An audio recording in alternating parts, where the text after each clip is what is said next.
Okey, Assalamualaikum warahmatullahi taala wabarakatuh dan salam sejahtera. Topik yang akhir bagi chapter 3 ni adalah berkenaan dengan unsteady flow. Biasanya unsteady flow ni sukar untuk dianalisis.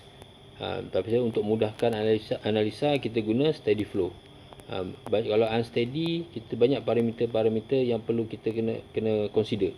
Okey, ni master steady flow kita process, no change occur within the control volume, thus one does not need to be concerned about what is going within the boundaries, not having a worry about any change with your control volume with the time greatly simplify the analysis. Okey, dalam steady flow kita banyak benda yang kita abaikan. Contohnya macam DE system over DT. Kita ni kalau untuk steady flow kita abaikan.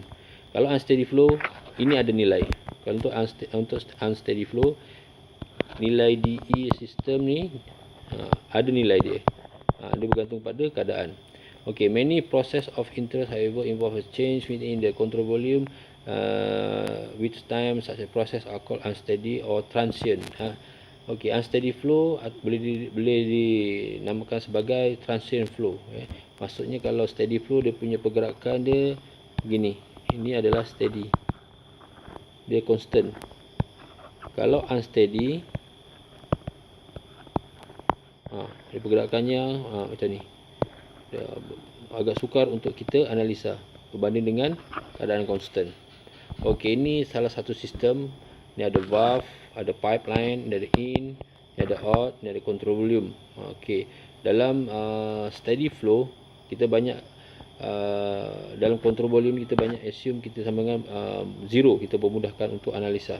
Okey, change of a rigid tank from a supply line is a unsteady flow process since it involves change with a control volume. Okey, dalam unsteady flow mana perubahan yang ke dalam sini kita kena analisa. So jangan risau, kita untuk pemahaman saja. Banyak soalan-soalan untuk final exam test kita banyak steady flow steady flow untuk mudahkan analisa. Kalau unsteady flow agak sukar. Okey, ni salah satu contoh dalam figure 5-47 ni, the shape and the size of control volume may change during unsteady process. Okey, maksudnya di sini kalau unsteady flow,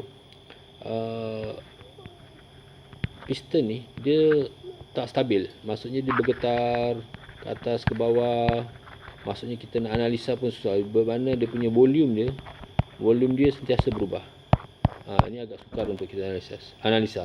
So dalam energy equation, the first law of thermodynamic equation ni harus diingat. Energy dot in tolak dengan energy dot out sama dengan DE system over DT. Mana yang persamaan ni sama ada steady ataupun unsteady flow, harus faham, harus ingat. Kalau unsteady, kalau steady flow di sistem ni over dt sama dengan 0. Ini kalau steady flow. Kalau unsteady ada nilai.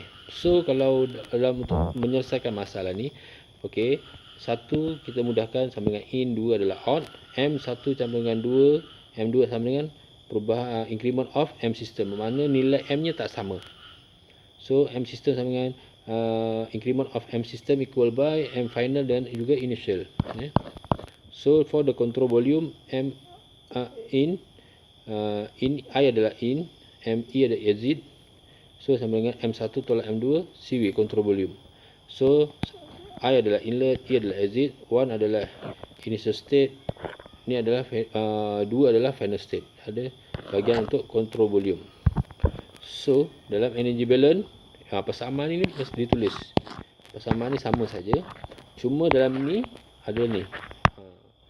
So dalam M2E2 ni ada nilai dia. Iaitu ini adalah energy sama dengan ini adalah apa? U adalah internal energy. KE adalah kinetic energy.